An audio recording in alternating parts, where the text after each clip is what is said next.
οι δομές της. Θα συνεχίσουν να αναπτύσσουν δράσεις υποστήριξης των μικρών και πολύ μικρών επιχειρήσεων και ειδικότερα δράσεις στήριξης της καινοτομίας και της συνεργασίας και θα διαθέσουν όλες τους τις δυνάμεις για την επιτυχή υλοποίηση σημαντικών εγχειρημάτων όπως αυτό που παρουσιάζεται σήμερα από το Επαγγελματικό Επιμελητήριο Αθηνών στη βάση ανάπτυξης συνεργασιών μεταξύ των φορέων. Γιατί οι καιροί καλούν σε συνεργασία. Συνεργασία φορέων, πολιτείας, πολιτικών κομμάτων, κοινωνίας, με κεντρικό στόχο την εθνική οικονομία, την κοινωνία των πολιτών και τρίτο για μένα το κέρδος και το όφελος των επιχειρήσεων. Διότι δεν υπάρχει βιωσιμότητα και κερδοφορία επιχειρήσεων σε μια εθνική οικονομία που παραπέει σε μια κοινωνία η οποία καθημερινά υποφέρει μέσα από την εφαρμογή των πολιτικών των μνημονίων. Η ΓΕΣΕΒΕ και το Ινστιτούτο Μικρών Επιχειρήσεων έχουν αναπτύξει εκτεταμένους μηχανισμούς εθνικής κλίμακας τα τελευταία χρόνια που στοχεύουν στην υποστήριξη των μικρών επιχειρήσεων ως προς τη βελτίωση της δυναμικότητάς τους, της καινοτομικής τους ικανότητας και της ποιότητας των προϊόντων και των υπηρεσιών τους.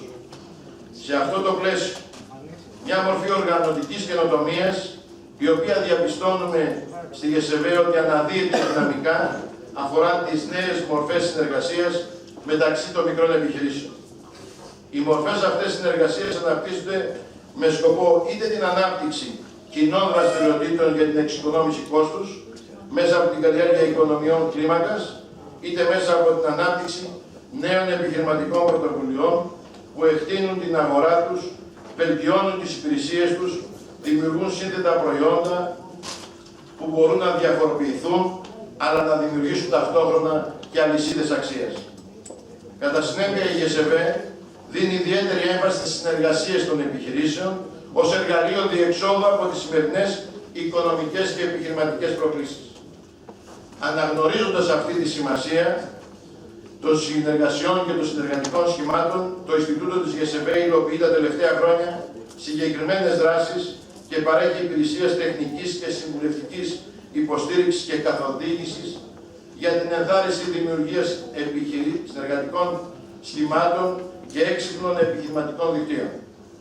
Ειδικότερα μέσα από τις δράσεις του έχει υποστηρίξει 11 δίκτυα επιχειρήσεων τα τελευταία χρόνια και στους τομείς μεταποίησης, του εμπορίου, των υπηρεσιών, στην κατεύθυνση της βιώσιμης και ανταγωνιστικής ανάπτυξής του.